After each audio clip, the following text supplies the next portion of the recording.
And welcome back to episode 94 of the Weekly Tech Rant with me, Jay. And me, Carl. Well, this week's episode is a slightly special one. Ready for it?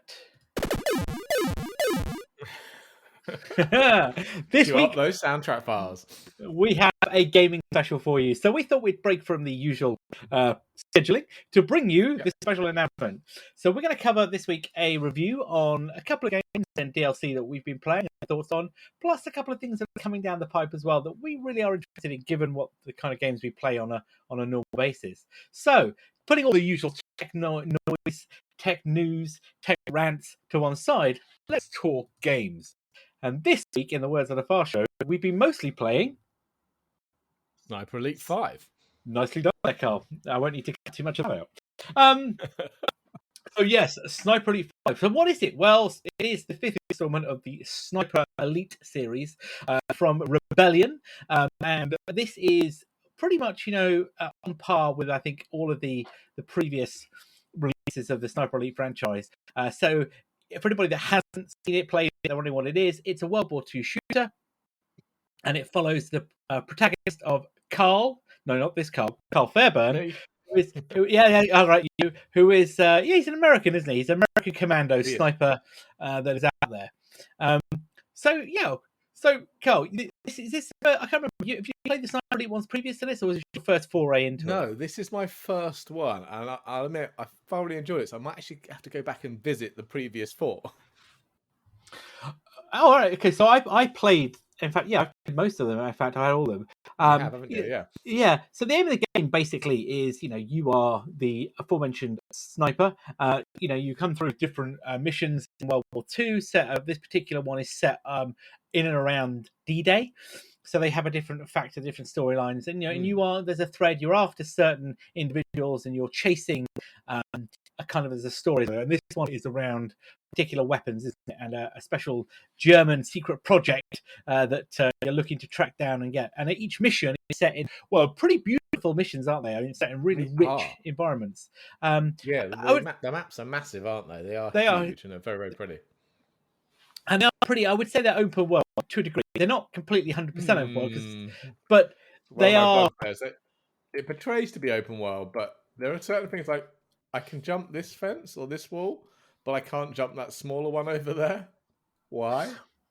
I was going to say, it's there. So imagine, like you say, beautifully lush worlds, great open set scenes. There's a really good map, which I think is the third mission, which is set in the place of Mont Saint Michel, which is, if you're familiar with it, it's that island which is separated by high tide, and at low tide you can drive across to it. It's beautiful.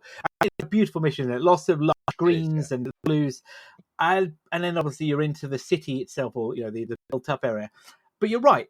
It does give you the impression that it's open world, but it's actually quite linear in some way. It delivers a mission. Yes. You are to kind of, I think when we were talking about it, if anybody's played or had the early Medal of Honor games, which were like you are only going to go down this path. It's not quite to that degree. It's a little bit more nuanced, but you are funneled, aren't you, into the right direction of travel. Sometimes you think, right, I'm just going to jump that wall. I could hide down there. Take this guy. No, the game doesn't want me to do that way. All right, it's straight in then. It is, and so the missions are structured that you have certain intel you need to pick up, isn't it? You need to maybe kill a particular individual as an opportunistic target. Yeah, and you can generally do them in whichever order you want the parts of the mission, can't you? You're kind of free to do that one. Obviously, some are unveiled by the previous bits you've done, but generally you're kind of free to do it whichever way you want. You're right. You kind of, it isn't kind of A to B to C. You're right. If you want to go around the map the other way and, do objective C because that looks more tempting, you're welcome to do so. And the same is right, dropping into, maybe I'll take out the special objective, isn't it? And some of those special objectives only get highlighted to you, don't they? If you get to a certain place on the map, that they become available to it. And also some of the views on the map that you get to also unlock different aspects. So there's a generalized point when you first start the game. Each level there's a starting point, but you can go to different places, like a house, isn't there? And you can say, like, if you go to that house and you go inside, then it says, he comes up with some standard line that says, this is a great starting point, isn't it, if I want to do this again or something. You have a different starting point. But So I guess the one thing about the games all the way through is the special kill cam that they've got, the X-ray kill cam, which is kind of like the game's, I want to say USP, is it, So when you're doing a targeted sniper and you are, you're lining up your sights on a aforementioned individual, and you shoot fantastic it. You see a brilliant cutscene where the bullet flies through the air, isn't it? You see the track of the bullet. It hits wherever you've targeted. I don't want to be too graphic, of course, given that we're a family show here. But then, depending on what happens, you get a pretty reasonably R-rated view of the bullet impact, don't you? Yes. But now this is not my favorite feature. On the default setting, it triggers all the time. It seems like I spend more time watching my bullet fly through there than actually shooting people. I find it kind of breaks the immersion, actually. If I'm lining up 2 or 3 guys, and then I shoot the first guy down, the second guy, I get the cutscene, and it's like, right, well, where was the third guy now? Because I had it all out of my head, but now I've just watched the cutscene, and now I can't remember where he was. And it takes me a bit of time to reorientate. But so I've turned that right down. So I only get it if I get a really, really good shot. I have to agree with you. If you've never played the game, it's fantastic. I would say, the first one, wow, and especially if you've done any of the double shots where there's 2 people lined up and you could one. We've done it like 800, 900 meters, and you just see it go across the map and then shoot someone through the head. Right, but I think, as you say, if you're in a mission and it's quite intense, and you think, right, I've got to get that guy, then I've got to move on to that guy, and I've got to take out that to move to the next level. All of a sudden, as you say, 5 seconds or 10 seconds of that coming through, but as you say, breaks the immersion, breaks the concentration a little bit. So it does get repetitive. I find it even worse in co-op. Because they can't show the kill cam for someone, because it kind of pauses the game. So you both see it. So you could be running through in the middle of a firefight, and all of a sudden you jump to someone else's cutscene. Yeah, there are times that in co-op where one of you does a cracking shot, and you're like, that was awesome, and you can both kind of enjoy it. But you're right, there are, when it gets like, okay, well done, you've taken somebody else out, great work, let's move on. it is a little game. Yeah. The other thing that the game tries to lean on some of the mechanics that you see in the Hitman series. So you can stage accidents, can't you? So you can allow it that somebody steps on something. You can trigger sabotage a car. You can shoot through the rope of a crane, which are great.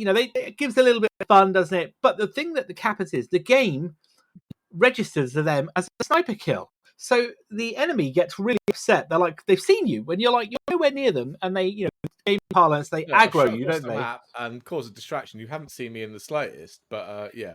So what's happened is the crane's failed, and it's fallen on that German, German World War II soldier. But instead they're like, there's a sniper. They're like, what? I think it does. The AI in the game isn't intelligent enough to pick that up, isn't it? I think it's got better. We started playing it as soon as it came out, and there were some glaring bugs. Do you remember the church and the pile of bodies? Well, we'll come to that. As I say, so multiplayer, isn't it? So we've played multiplayer, haven't we? Which multiplayer, to come back to that pile of bodies in a second, the multiplayer, though, is kind of, there's 3 modes to multiplayer, isn't it? Or you've got the classic co-op where you and a buddy, so we can do a mission together, can't we? And that's 2 people, and there's 3 of us, which is a bit annoying. But if there's 2 of you, the storyline, the buddy piece works well because it's in the story, so it's in the actual storyline, the classic co-op. So that's really good if you want to play with somebody and help them along and go through the single player missions. Yeah. The then there is kind of almost like a capture the flag or King of the Hill style multiplayer, isn't it? Where you have different waves of troops trying to overrun your position, and you've got to take them. And as you say, or something they call it, don't they? Yeah, so it kind of a bit like Left 4 Dead, Back 4 Blood, that kind of style, isn't it?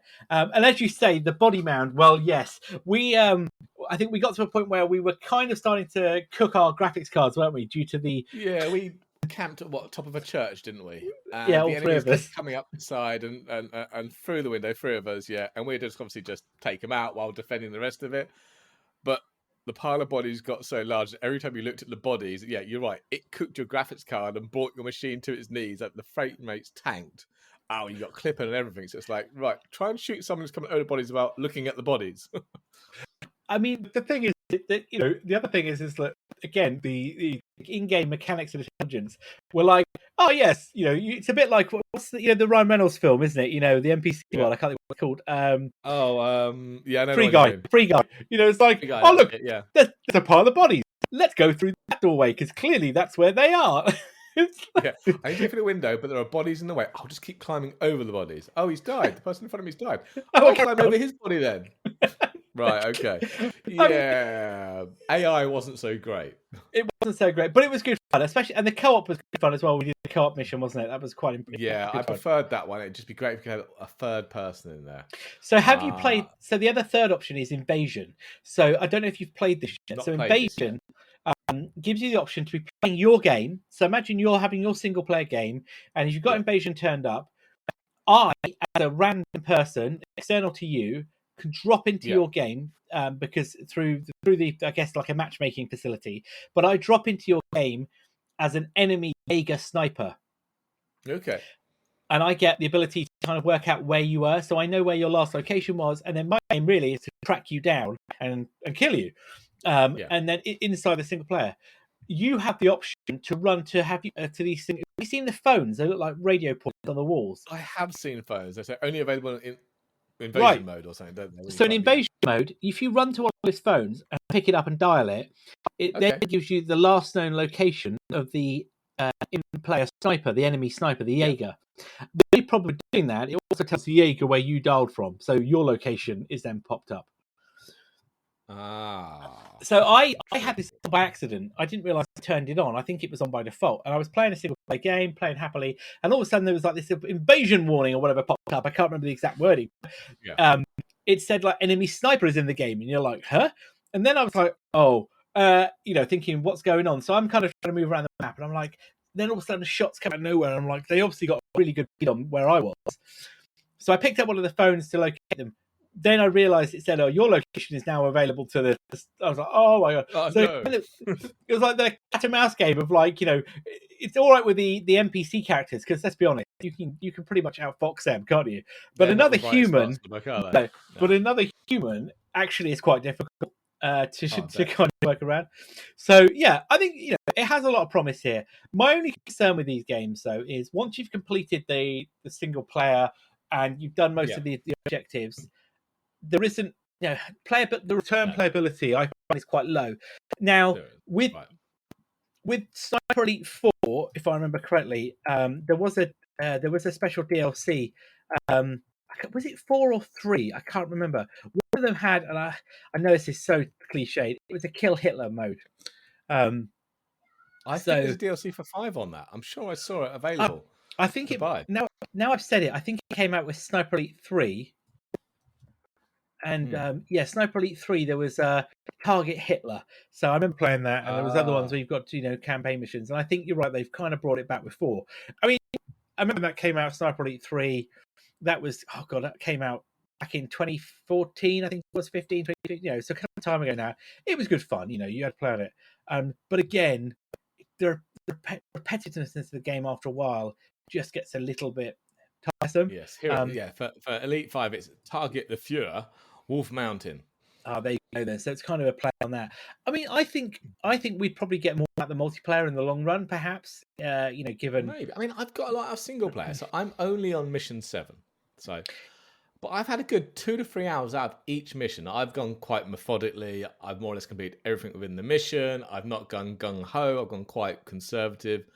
It hasn't been boring. I've probably enjoyed that 2 to 3 hours on each of those missions. So I don't know how many is there in total. 12, 13 missions? I've still got another 10, 15 hours worth of play on this, I think. Just completing the single player campaign. Yeah, and I think you're right. And it is a playable, it's a good playable game, isn't it? In the sense that you want to get on and play with it. There are 9 missions. That's it. There are 9 missions to do. Okay. And you're right. There's going to be DLC, which is good. Yeah, so there is a season pass. Yeah, there's a season pass to it. So, I think you're right. It's not just going to be played a single way. But I guess what I'm saying is 6 months down the line, will you be coming back to pick it up after you've done that? I don't know. I mean, as the game goes, it's a really pretty game as well. Graphically speaking, great optimizations.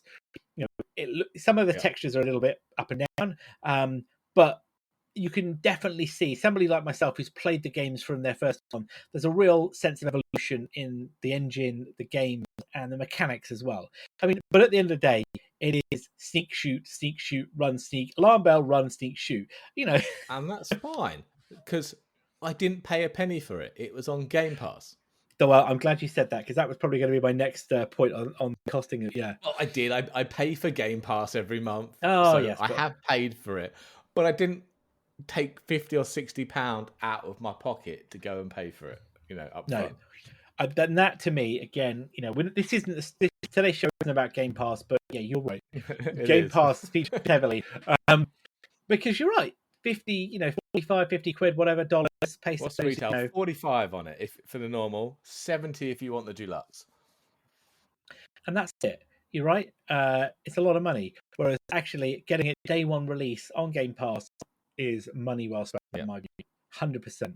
Not to say I wouldn't have bought it. I probably would have picked it up. I think in a Steam sale, which as we record today, the Steam sale has kicked off.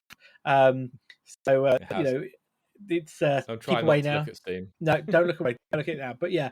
So Carl, then what would you give it then out of 10? I don't know.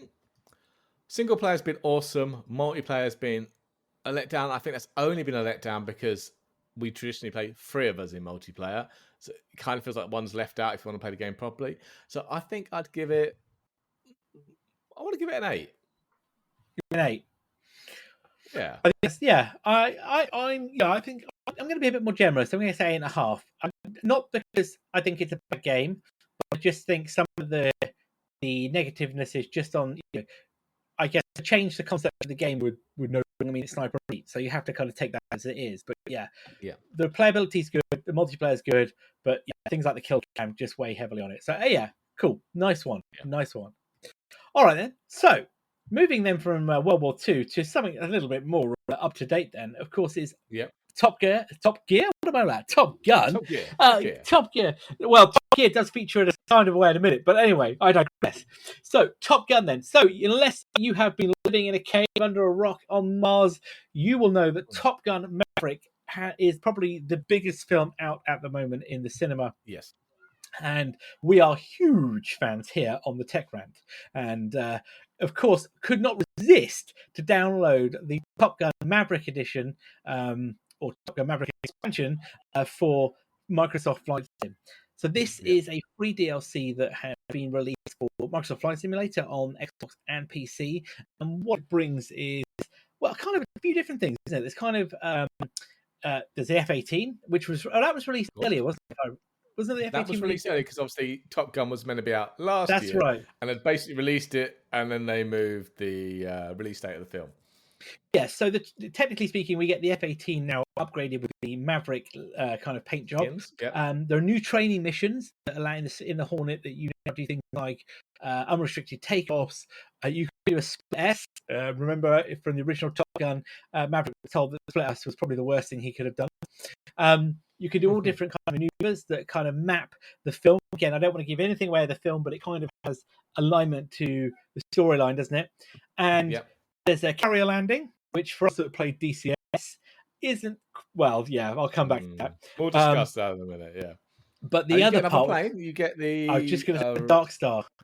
Dark Star. I was about to say Aurora, but it's not. It's the Dark Star, isn't it? So you get the Dark Star, awesome. I briefly flew that one.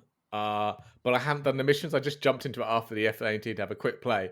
And obviously, I couldn't figure out how to get up enough speed to put the ramjets on. So, good point. So, yes, so the Mach 10, 150,000 feet capable Dark Star is something awesome. And that mission, as you say, gives you the ability to try and get into the stratosphere. Now, I'll be honest with you, it took me several attempts to work out how to get the flight profile to the speed. Which actually, I'm going to ask you now. Is there a button for Afterburner? Because I have a feeling I'm not hitting Afterburner. I couldn't even get it over Mach 1 or barely over Mach 1. I have to get to what? 1.5 or Mach 3 to hit the ramjets? So I couldn't work it out either. So I mapped one. So I've mapped a button for Afterburner in the settings. Okay, now, whether or not a separate button, it's not just the very top of my throttle. Then it's like DCS. I could be wrong, and it could not be doing anything, but I think it does. So yeah, you're right. So you've got to take off. you've got to floor it to basically get it to Mach 3 on air burning. You've got to And go up then really high and then shoot down, haven't you, to build your that's speed up? yeah, you've got to basically go inverted, haven't you, and then flip it, and then the altitude kind of straight up, and then as you say, you get to Mach 6, I think it was, or was it Mach 3 or Mach 6? I can't remember which one it Mach was. 3, I think they want you to get Mach to 3, to turn the ramjets on. and then the ramjets are engaged, and you should then take it up to Mach 10. It was super hard. Now I managed to get it up into the stratosphere. I think I was at nearly 200,000 feet, where it just Oh, became it's like, space then. yeah, Virgin Galactic yeah, space, yeah? you are, yeah, definitely, you are an astronaut. It was uncontrollable at that point. It basically pointed in a straight line and off it went. Getting Yeah. it to reduce speed was really difficult. But what I will Yeah. say though, it was really good fun. Really good fun.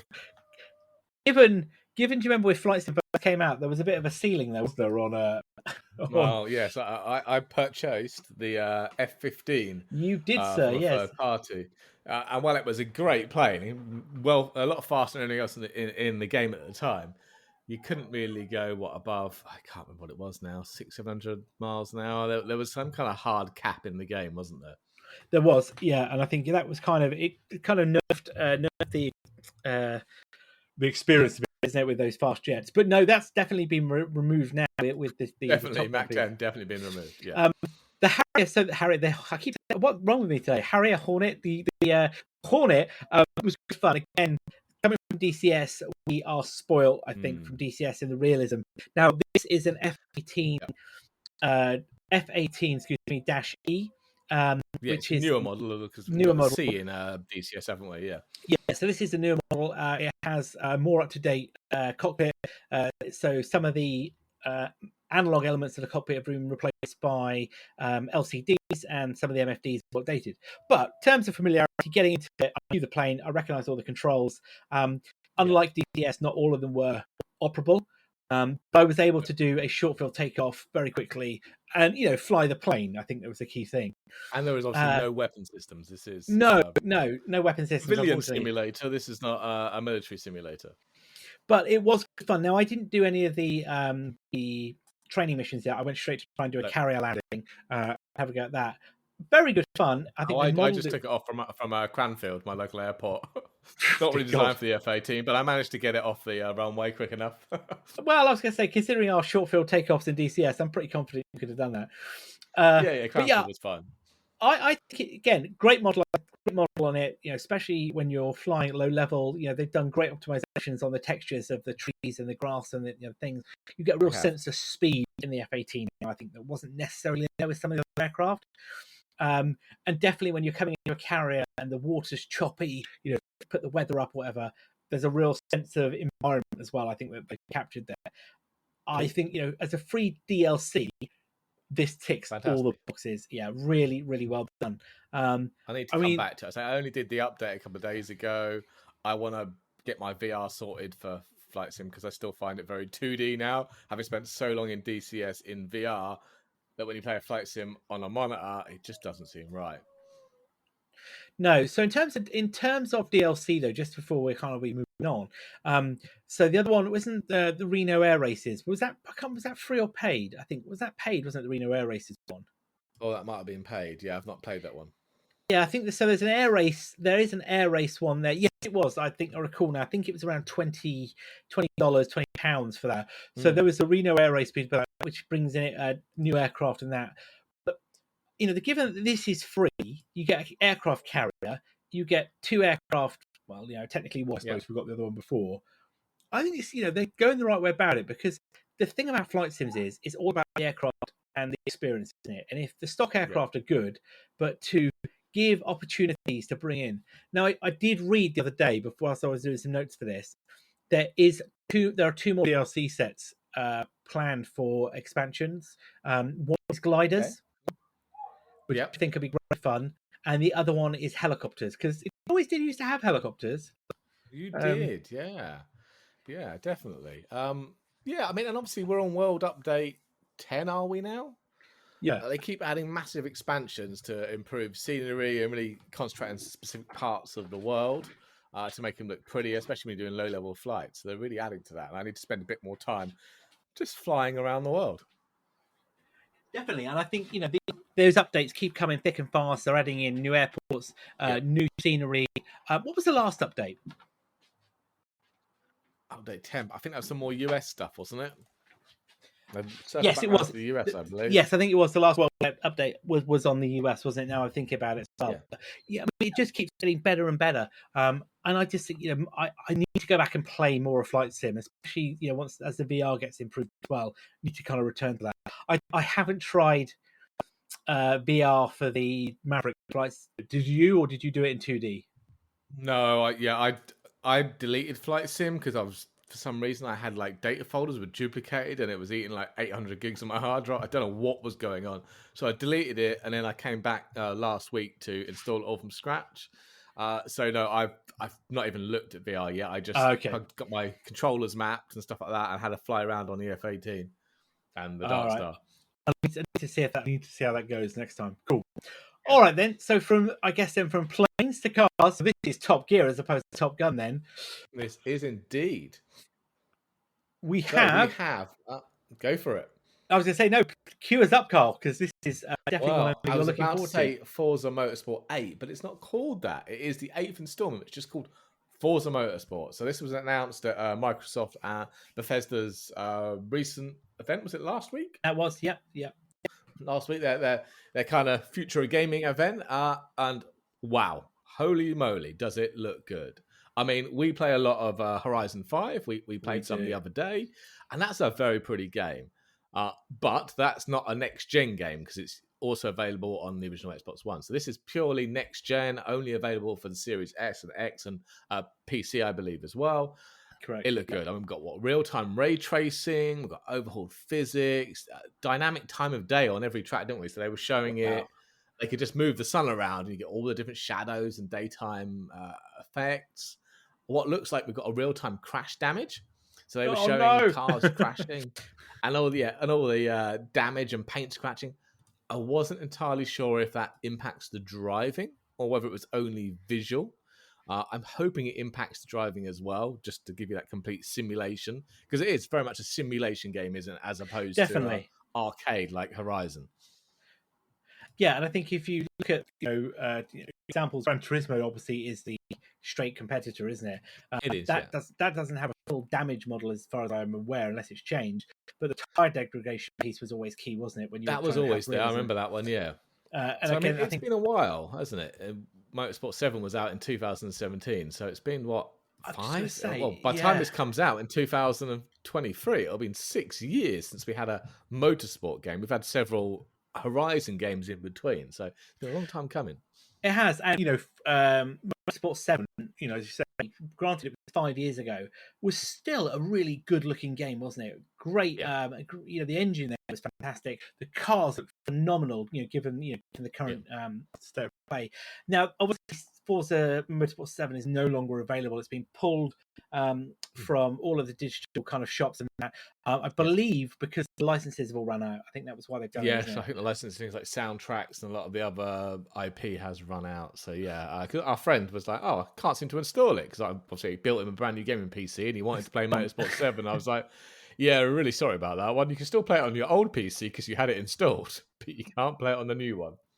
No, so we did give this a play, didn't we, before it had gone last year out of the store, and it was quickly apparent that we had been playing far too much Horizon and also Wreckfest as well, because when you're playing with a game that has an engine that's designed around realism and proper car effects given the road, the conditions, your style of driving, like you touch the rumble strip, you hit the gravel, you were going to come off. You tap the back end of somebody else. You're going to go. It took some readjusting, didn't it? To how real life cars work. I think it took quite a while. If I remember correctly, I think we had a couple of goes, didn't we, before it was like, we can drive this now, and then the damage was turned off. Yeah, exactly. Because I've totaled the car in the first corner. It's all over. It's all over. It's in the words of Top Gun. There are some new tracks coming. Oh, what, for Horizon? or Forza? No, Sorry. for Motorsport 8. So Oh yeah, so obviously they the traditional one. So they showed us Maple Valley, which has been in pretty much every Forza game, which is it's not a kind of real life standard, place, but isn't that's it? making a return. And they spent most of the demos showing that one. Laguna Seca's coming back. Circuit de Spa. They showed us 2 new tracks briefly. So we got Circuit Hakone, which is set in Japan, which is a Grand Prix track. And I can't pronounce this one. I'm going to presume it's a silent K, but Yalami Grand Prix Circuit in South Africa. So, it's not the full lineup. That's only the 5 of them, but there'll be a lot more tracks, and I'm hopefully start seeing some of what cars we're going to get as well soon. That sounds really impressive, and they've also been a big push for the online piece as well. So there's going to. I was reading, that and also from the notes, there's going to be a big thing about community. I know that every band needs community, but I think what they're kind of doing here is trying to do a lot more around esports. So having like Gran Turismo did. Racing events, with practice qualifications leading up to like big competition races. And always, I think there's kind of like a standard one where you can drop in multiplayer, inside. So I think that's going to be quite interesting to see how that works, especially from a multiplayer, from a cooperative point of view, as in like as opposed to versus a team. Can we build a race team? Yeah, that would be enjoyable. I have to say, if we could build a race team, I'd be up for giving that a whirl. Might have to buy a steering wheel for this. Been more expensive for ages. It's been sitting in my Amazon wish list for a long time. Yeah, I was just going to say that and some pedals. It's that good. And if I could use VR, I'd just go and buy myself a steering wheel. That's where I'd probably throw up. And anyway, the other thing we haven't talked about though, there is a story feature to it, isn't there? Because there is a story mode. You can play as a single player. You're going to get a story. Not much has been given on what the storyline is. I'm guessing you're a race driver. I was just going to say, I suspect so. I imagine and I suspect as well. It's going to be a case of win races, get start at the bottom in go-karts and move your way up. I would imagine. We could be very wrong, but that's probably the assumption. But again, more information is going to come out of this soon. But the early highlights, we looked through the show notes and videos that were shown of it and the tracks. It does look really, really impressive, and I think again, like its predecessor Forza 7. This is going to become a standout feature, I think, on the Xbox. Xbox gaming, definitely. I should say, for PC as well. Definitely. Talking of racing and Horizon, we spoke quite a bit there. There is the first DLC has come out for Horizon 5, and it's Hot Wheels. So we had Hot Wheels in Horizon 3. I was saying it wasn't the last one, was it? No, not in number 4, but 3 it did. So they're bringing it in. So we're going to have the crazy orange tracks going through the sky, loop-to-loop, stunts and jumps, all that kind of thing. So bringing, according to this, there's going to be 4 brand new open-world areas to explore. So it looks like they're expanding Mexico to add these in. 10 Hot Wheels vehicles to collect. It's going to be also another standalone campaign that goes with it that players can progress through. I mean, it's a bit wacky. I'll play it, I think. Yeah, and good news, Jay. I had a look. We'll get it for free because we bought the premium add-on bundle that includes 2 DLC packs. I do know. I was just going to say, was that case? So, my first point was, I'm surprised this is the first DLC. It feels like we've had Horizon 5 forever. It has. It's been a long time. I'd expected DLC before this. It was back in November, wasn't it? I think we got Horizon 5. It does feel like an age. I'll be honest with you, I was on the fence a bit with this. I wasn't too sure whether I fancied a bit of Hot Wheels. It's the kind of thing my kids play with. It was very well received with Horizon 3. It was a very good add-on. It's just all sorts of silly. Yeah, I mean, the screenshots look hilariously funny. Like I say, the classic orange tracks looping through the sky. I mean, I'm up for this. I mean, maybe if we're going to get it for free, I'm not gonna knock it. I think we'll give it a go. We need to get our friend sorted because I don't think he bought the premium pack, but I'm sure he will buy it anyway just for a laugh. I mean, seeing how much fun we have when you miss one of the poles and don't get through the gate. Don't. Imagine when you fall off the track. There's going to be cursing everywhere. Just don't. My biggest bugbear in that game is you're doing a race and you don't clip the flag, or you thought you hadn't clipped the flag, and it's like, oh my god, I'm gonna lose a race, and like, oh, I must have missed it, and then no, we're good, and then next thing you know, you go past and you've clearly hit, and then it says you've missed the flag, and you've got to go back, and you might as well just kiss the game over at that point. But yeah, some of the screenshots of this look absolutely chaotic, to say the least. I mean, they're looping through the sky, they're upside down, there's like S twists, there's bends, as you say, there's loops. I mean, it's nuts. What I will be interested to know is what the cars are going to be like that they drop, because classic Hot They'll Wheels be proper cars, Hot Wheels vehicles, won't they? yeah, And are always a little obviously, nuts, aren't they? Horizon. Yeah, they are. And say Horizon 5's got a track builder, hasn't it? The community event builder. Yeah, we So see a lot of all those these popping up. pits will now be in there. So you'll be able to get lots of customized ones that fans have made as well. So there should be some interesting tracks. Oh, this could be good. So yeah, when does this drop Out then, Carl? 19th of July. Oh, it's the next month. Fantastic. Okay, we'll have Next to do a month, follow-up yeah. review on that once it drops We to will. see how good it is. Cool. So let's wrap up today's gaming special then with another game that's coming out. I was going to say soon, which originally it was meant to be, but it's now been delayed Oh, it's until going to be out this year, 2023. won't it? So this is Starfield. So Starfield is a brand new game from Bethesda, which was announced at the Microsoft event as well. Not the previous one, not this one. And it is another space RPG, isn't it? Really, Yeah, around exactly. first-person RPG. We're all playing in the kind of the boots of Skyrim in space, if you will. If you've played the Outer Worlds, Fallout, those kind of games, I think really give the kind of, I guess, evolutionary path to what Starfield is, isn't it? Definitely. And it does look amazing, as an open world game across space. And the at the last showcase that Bethesda did, they talked through, didn't they? Some of the elements of the game, like the creation of the character creation. There was the starship creation. And basically what it is that you are I don't want to say explorer. It's not quite the right word, is it? They're not an explorer. No. I mean, they gave us a bit of the story, didn't they? So they said it's set in 2320, and it's apparently 20 years after two of the largest factions in the Settled Systems, as they're calling it. That's the United Colonies and the Free Star Collective. They engaged in this bloody colony war for territorial control. So 20 years later, you're kind of assuming the role of a member of the Constellation. So they're kind of an organization of space explorers trying to navigate what remains after the aftermath. So I think there's a lot of exploring, scavenging, missions, etc. But it looked good, as you said. They showed so I suppose it's Fallout, Elder Scrolls in space, as you mentioned. So if you're familiar with RPGs or those in specifically, it's that kind of gameplay mechanics. But they have added in the ships. Obviously, they showed a lot of time showing the ships in space, didn't they? Flying ships in outer space, ship combat. There were space stations. There was a whole bit about how you can customize and build out your ship to tailor it to your requirements. There's even base building and resource management. Well, yeah. And obviously, Elder Scrolls wasn't really guns, was it? So they spent a lot of time improving real-time combat with firearms. You saw different weapons and add-ons to weapons and how you did kind of first-person shooter combat.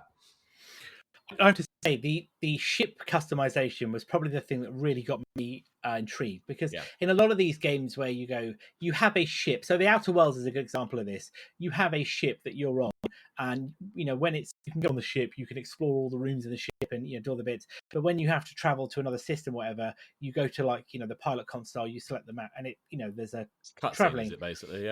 Or whilst it's flying, you can go to the other parts of the ship, and do things. Gotcha. Yeah. But this, as you say, you'll be actually able to fly these ships and explore, and you'll be able to find them. You'll be able to do space-based ship combat, I guess, in the words of Elite. The customization looked quite impressive too, didn't it? It wasn't just like add bolts and bits. There was real elements of unique parts that you could add in, different shapes, sizes. Taking it away and adding whole new parts to your ship, wasn't there? Yeah, and like the sea capabilities, the weapons, the shields, all kinds of things. And then the character creation was, well, to be honest with you, was complex beyond, wasn't it? I mean, it was almost kind of, I think I was reading somewhere like DNA style genetic engineering of like the way they'd been mapping into it based on the kind of traits that you could change, things like that. So again, the options for customization and creating that character who you want to be in the game is so you're not just going to be generic player number 6 with color, your skin color tone, whatever. Choose out of 1 to 5 player characters. Yeah, you'll really be able to kind of make it your own. But you're right, the exploration piece is interesting, the worlds. And I think, from the video, as you said, that constellation thing, you'll also be able to choose different factions, won't you, to support or I guess it's up to you which way you go. Do you go, which sides you kind of veer towards and how you handle it? And it's going to be a big game. Obviously, Elder Scrolls and Fallout are generally have been big games, but they're stuck to kind of one continent. So they've said basically it's built around the solar system and out to approximately 50 light years. There are 100 other systems and over 1,000 planets to explore. That's amazing, absolutely amazing. Yeah, I mean, so it's Elder going to keep you Scrolls. busy for a while. Yeah, I was going to say, and if you look at the history here, I mean, Elder Scrolls 4 Oblivion came out. What I mean, 15 years ago, 16 years ago, isn't it? Easily, yeah. You know, and people are still playing that, aren't they? You know, people still play it. People still drop it. And then we had Skyrim, which came out in 2011, which again, 10 years, 12, 11 years ago, I should say, which again still has a huge following. And the DLC dropped that. I mean, the amount of mods that you see people talk about, aren't they, for dropping things in the game and that. With another huge sequel to it, not sequel, excuse me, expansion to it, I should say. And what, of course, Elder Scrolls Online. So Starfield here has got a lot of areas that they can borrow from and incorporate to make this a success. And I have to say, I do worry, given the Cyberpunk experience and how the game was similarly built up. Oh, I don't want to see a repeat. Now, Bethesda, I guess, is a different beast to CD Projekt Red. But it does. There is that kind of worry, isn't there, I think. There is. But they are concentrating on the single player. So I was hoping we might have some multiplayer in there because I thought that'd be quite cool. But they are saying it's single player and they are concentrating only on Series X or S, the Xbox and PC. It's not coming to PlayStation, so there's less platforms for them to have to debug and concentrate on. So they're trying to keep it a bit of a more narrow focus rather than going too crazy. But then again, you've got 100 systems and 1,000 planets. So still a lot of work to do. Yeah, all I hope is that they have cross-platform, as in cloud saves, a bit like we have with Forza, on the PC and the Xbox. Right? Yeah, jump between platforms. I think all Microsoft House, they will do. Yeah. Well, I hope so. But yeah, so that's now unfortunately delayed going to 2023. But given the fact that delay, but the delay's there to improve the gameplay and the game. So I think give credit to at least say, look, we'd rather delay and give you a better experience than do a half-baked launch of a experience. Well, I think that probably is a good place for us to wrap up today's gaming special. We'll be back next week for more news of the tech variety and all of the Tech Rant rumor mill. But I think then let's finish that game off and close out for today. So, of course, as always with the housekeeping, you can find us online at TechRant.online. We're on Twitter at Weekly Tech Rant, and of course, we're on wherever you get your podcasts, wherever you're listening to this today, and all the common platforms that are. So, like us, give us a share, tell your friends about us, and I will be back next week. I've been Jay. I've been Carl. Have a good evening, all.